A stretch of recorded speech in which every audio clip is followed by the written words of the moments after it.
So there are several advantages to an SME who have a minimum track record of 3 years. The SMEs need to have a positive net worth. Generally, it takes around 3 to 4 months to complete the whole SME IPO process. Type of investors in SME IPO include retail investors like you and me.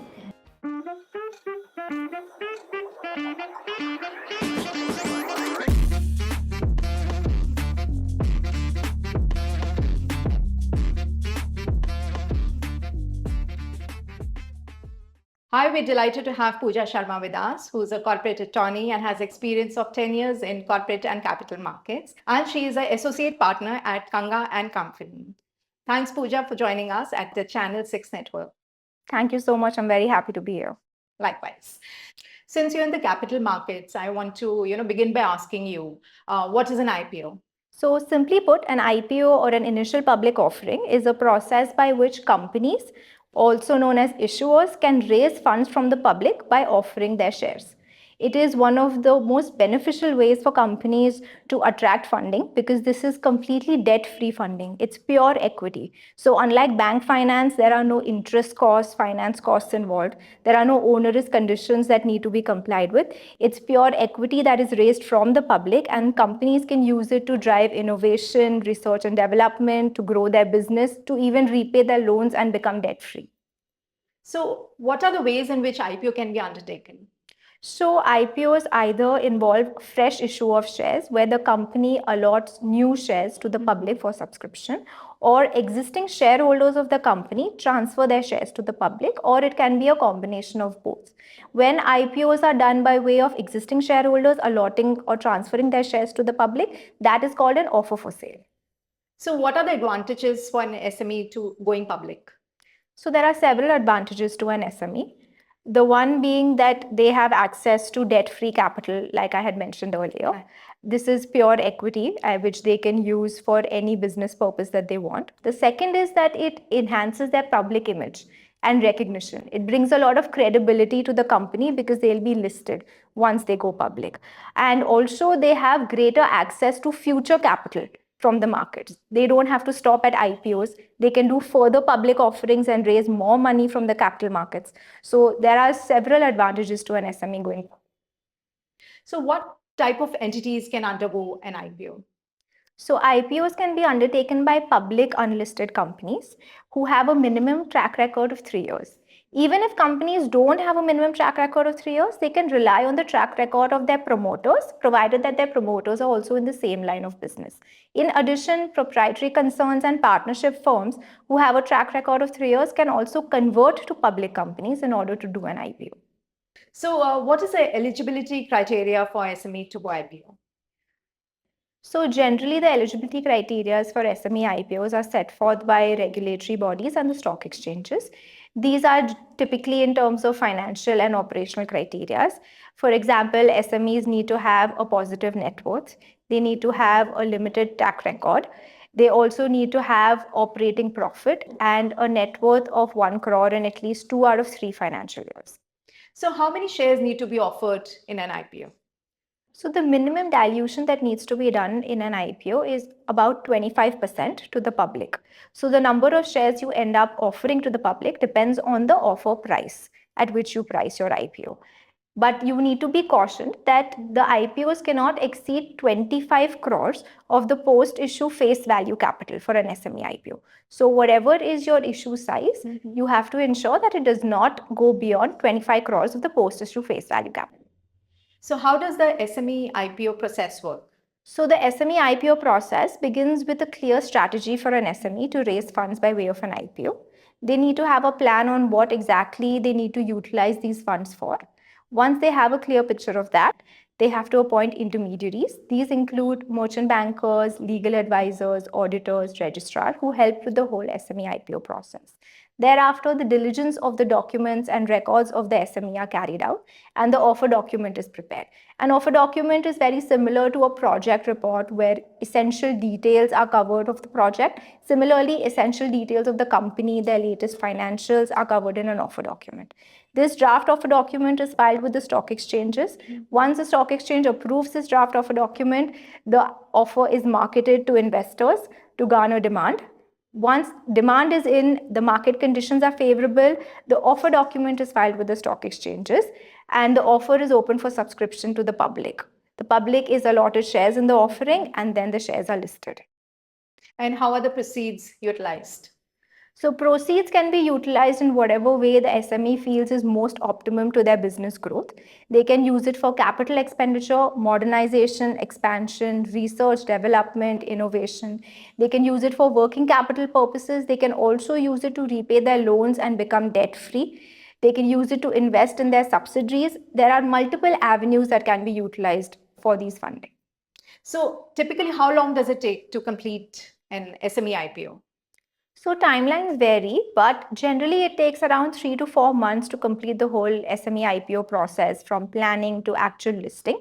But of course, this also is influenced by market conditions, industry demand, and investor perception. What are the type of investors in an SME IPO? So the type of investors in an SME IPO include retail investors like you and me. Then there are high net worth individuals who are non-institutional investors. And then there are seasoned investors. They are called the qualified institutional buyers. Okay. And what is underwriting?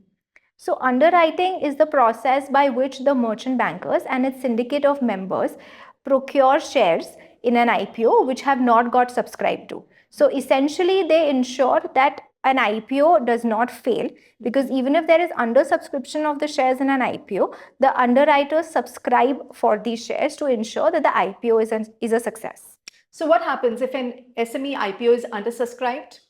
So an SME IPO is required to be 100% underwritten. And underwriting means that the merchant bankers and its syndicate members subscribes to the shares in an SME IPO where undersubscription has been received.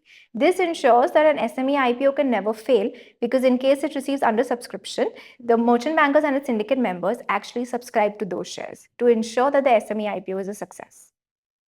So Pooja, you beautifully explained us about the subscription and undersubscription. Now we would like to know about the lock-in period. We've often heard about it.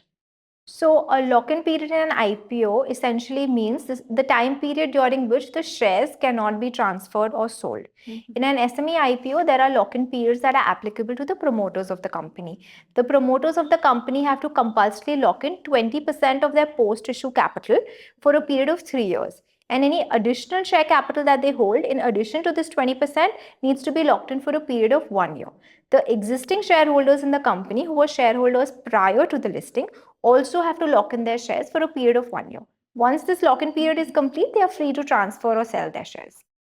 So earlier we used to often hear about IPO. There was a lot of buzz around IPO. But of late we've been hearing about SME IPO. So can you explain us the difference between a SME IPO and a regular IPO?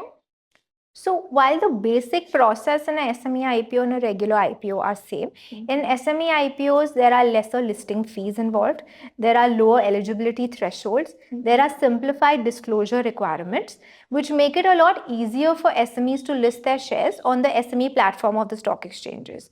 Also, in regular IPOs, there are a lot of stringent disclosures to be made, very high thresholds with respect to profitability, net tangible assets, net worth, etc., which SMEs would not be able to compete with. So in order to make it easier for SMEs to list their shares and to raise funds from the public, there is a specific SME platform that has emerged now. It's called the BSE SME platform or the NSE Emerge platform.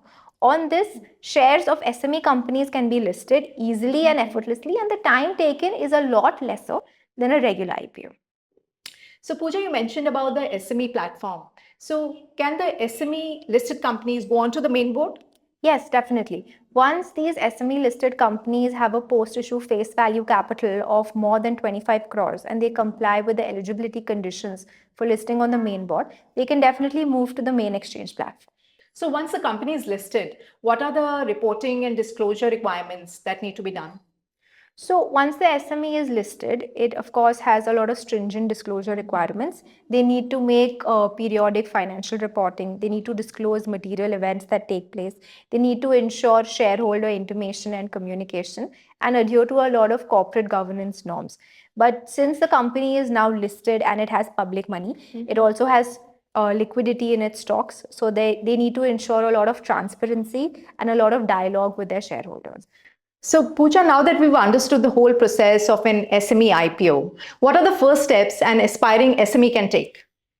So once an SME decides that they want to go ahead with an IPO, the initial step that they can take is appointing intermediaries who are professionals that will guide and assist the SME through the entire IPO process. It does not have to be complicated. These professionals will help them from due diligence to execution to filing and ultimately with the listing. These intermediaries include merchant bankers, lawyers, auditors, registrars. All of them will guide and assist the SME with the entire process of the IPO. So the SME companies don't have to be afraid of the entire IPO process. It is completely streamlined for them.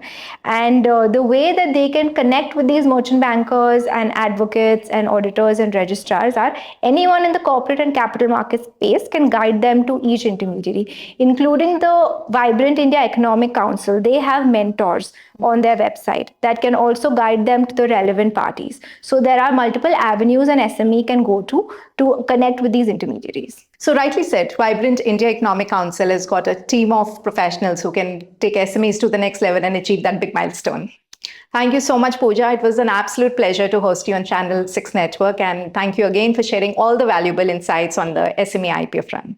Thank you so much for having me. And considering that IPOs have raised almost $3.9 billion so far in 2024 alone, I'm really hoping that more and more companies look towards raising funds by way of IPOs and SMEs get into the space of raising funds by SME IPOs and they get valuable insights through this platform. So that's a very impressive number. More power to SMEs and more power to Vibrant India. Keep watching Channel 6 Network. You are watching Channel 6 Network. Don't forget to follow us on social media.